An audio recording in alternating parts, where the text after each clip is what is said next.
What makes a great film? Albert Grossman once said, there's some successes you can't be part of.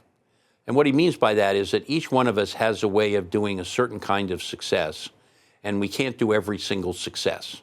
And the movie business is that way. That doesn't mean that every single movie that's a great movie is something that I could have made or that anybody else could have made. It's just what that was. And there's a personal element to it. And so you start, I think, with knowing what it is you can do, what appeals to you, what comes to your hand. And you have to do that to make a good movie, because if you try to make what somebody else is making or what somebody else thinks is a great movie, you're going to fail. That's somebody else's success. So the first order of business is to understand that you can't know everything and you're not going to do everything, but you can figure out some things that work. And to me, the things that worked are what I call a metonymic depth. A metonym is like a synodoche, is a phrase that deals with a way of saying that one thing can be the other. One thing can be more than that thing, and yet it is just that thing. In the Stander, a classic metonym was when Bronwyn has Thomas Jane tossing billiard balls in the air as he's talking about robbing banks. All right, that's a way of saying that's the juggling act. That becomes a metonym for what he's doing, and what movies are sort of when you say mise en scène, you're putting together into the scene the metonyms that you want that will project a meaning that is beyond what the frame is. It has to say something more than what the frame is, and getting that in a series of frames, that then gives you a metonymic depth to what the movie's about. And you do that through transitions, like what Spielberg talks about. You do it through what you place in the scene. You do it by counterpoint of one character against the next. All the various ways in which you can show meaning, and therefore it gets a sense of depth. I talk a lot about Mnemonic, which to me is the one that I can most easily talk about as a great film, although there's many films that I've been involved in that I also would do that. But trying to find those moments where you can have something that's a very simple frame of images, and yet it has so much depth of meaning to it that then lasts. And you can for an audience, it can be almost emotional. It's not like you've rationally understood it. It's not like I see what they're doing here. It's just it just is. And when it's great like that, particularly for those of us who spend our life in it, then, wow, it's something else. So yes, metonymic depth is the phrase I use. That's what I try to get, something in a movie that shows something that's a simple story, that means something, affects people emotionally, but when you think about it, the frame shows a lot more. As a storyteller, how important are heart and brain to making a movie? Well, they're the same. I mean, the heart doesn't have consciousness, and the brain has feeling. So I think that there is, movies are about feelings. They're about a projection of emotion. As we like to say, dialogue is for character, but music and sound is for emotion. And we are projecting emotion all the time in every scene. And what that emotion is and how you transition from the emotion. Spielberg always likes to say you cut on emotion. You cut on the transition of an emotional element. And so movies work when they apply and affect the emotions that you're expected to feel, and that you have this narcissistic identification with the protagonist or the antagonist, and you connect emotionally to what they're going through. When you feel those emotions, then you're in the movie.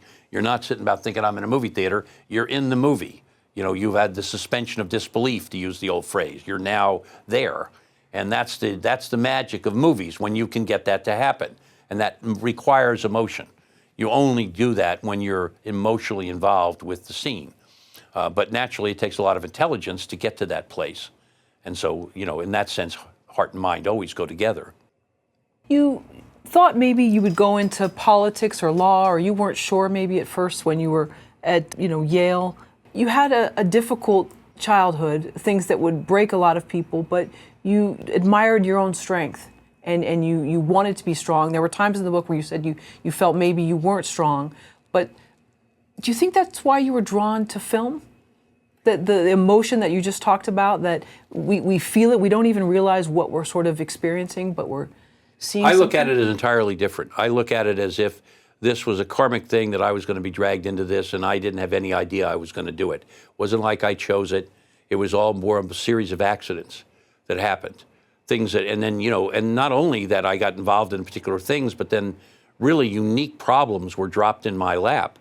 I mean, because look, I could be as, the smartest guy in the world, but if I just deal with personal injury cases, what am I going to do? And to be into the film business, instead of just doing a bunch of contracts, I get these the incredible problems that Alex Salkind had, or all the issues that we had at Canon and Carolco. I mean, wow, that's the kind of stuff that is just fate. Fate meant that was where I was going. I was drawn into it by a series of events that I can't describe, and that I treat as just part of the karmic fate of what was meant to happen to me. Just like what this craziness in Louisiana was meant to happen. It had to happen, and for whatever reasons, for this life or another life, and I have to, address that. But this thing with the film business and how I got into it and how it became my whole life is a big surprise. I started out thinking that films were sort of nothing. I mean, as I say in the book, music was to me that's what I grew up on in the 60s and 70s was music. So it started with Albert and with the, Dolly and all that. I mean, that was great. Then film, I didn't really understand it. And starting with Canon, it was easy not to, because they were making a lot of stuff that wasn't very good. But then I started to understand it. And then it started to really, really take over my life. What's the second law in Hollywood? I always like to say the first law in Hollywood is that no good deed goes unpunished. And the second law in Hollywood that I like to say is that it's not enough that I succeed, my friends have to fail. There's a certain, sanguine quality to the competitiveness in our business, all right? And sometimes we don't give the recognition to our colleagues' success that perhaps we should. And therefore, some of the cattiness that you see comes out of that. And also, I have a third law, which is that anything that isn't done when it should will get screwed up. All right, you have a certain inertia with a film, and Barbet Schroeder used to say you have the centrifugal forces, and then you have the inertia, and you want to keep the things that keep it together as opposed to all the things that can make it fly apart. And so dragging things out and not getting things done, is to me is one of the ways you get into trouble on films. So those are things that are, kind of funny, ironic laws that we can say exist.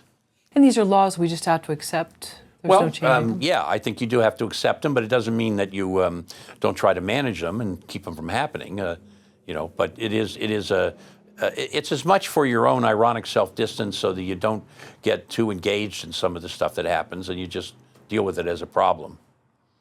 Is Hollywood a game? No.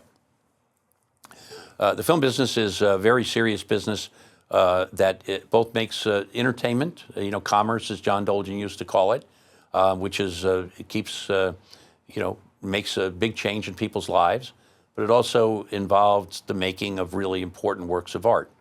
And there are movies that change people's lives. There are movies that have enormous long-term effect on you, that can have an emotional power that really no other medium can have. I called my company Seven Arts for years because it is a combination of all the different art forms, and it gives the power that all of them, and that therefore is the most powerful medium for communication and artistic form. And when things are great movies, there's nothing like it. So it's really serious. And when you do it right, and when you make something special, that makes it worth it. What did Hollywood give you that you couldn't have gotten somewhere else? Well, by Hollywood, I think you're talking about the film business. I think that the difference is that I always had a somewhat of an artistic bent, which I sort of, never really decided to work on. I was both writing poetry, acting, these things that I would want to do for myself, but I really didn't make a career of it, and don't know that I ever could have made a career of it. So what this does is the movie business allowed me to, as I got out of the purely finance and legal stuff and into the actual making of the movie, it allowed me to exercise those artistic impulses, if you could call it that. Allowed me to create stuff that I associate with myself, even though these are movies that have directors, they have writers. I don't take away from them, but that I got it made and had a lot to do with what the final product is. So that's why I love this when I take the presents credit on a movie, and that gives me a lot of fulfillment of the artistic impulses that I've always had that I didn't realize in my career directly. How much ego do you have to work in the entertainment industry? Well, I don't like the word ego as such. I think that tends to, put a slant on it. I think you have to have a tremendous amount of self-confidence. You have to really believe in yourself because you have some very strong-willed people. And, there are a lot of people in our business who get rolled over, who are there to basically be cup holders. And, I think those people do not help the business, and they're not really the success. They're part of the problem of the business. So I think it's better when you have people that are very strong-willed, and you know that, and they have a great sense of self-confidence. They're not always right, like I'm not always right, but you got to have that. If you don't have it, you're not going to be able to go through what it takes to get a piece of work like a movie made and then distributed correctly. And so I have a great deal of respect for that, even on those people that I've disagreed with. As I say in the book I've had a lot of big fights with people that I have enormous admiration for, like we talked about with Jim on that financial stuff. All I can say is that's fine with me. I think it's great because we each had to have our strong point of view, and that's what led to something good. My wife likes to say, you can never tell a good director, writer, actor what to do. If they are, then they're a hack. All you can do is worry them. All you can do is get them to think maybe it's not as good as it should be yet. And in order to do that, you have to have a certain confidence. You have to have the ability to express yourself. You have to believe in what you're doing. And you have the ability to step back and recognize somebody else's point of view. So I think it's something that requires, for success, a very strong will and a very strong sense of self-confidence. I don't like to call that ego. I think ego is when you're just pounding on your chest and claiming credit for stuff you didn't do. That is ego to me. But most of the people I know that are great in this business have very strong sense of mind, and they're happy. They're very strong minds, and they don't need to run around taking credit for anything because everybody knows what they did. All right, and that's the kind of people I like. Do you think there's a lot of beg for forgiveness, not ask for permission, but beg for forgiveness in this industry? You hear that a lot. You're right. I tend to think it is more of a business thing than it is a artistic thing. I think that in the artistic process of making the movie, there's a necessarily collegial. The movies are made by a whole bunch of people, even if the director's the lead.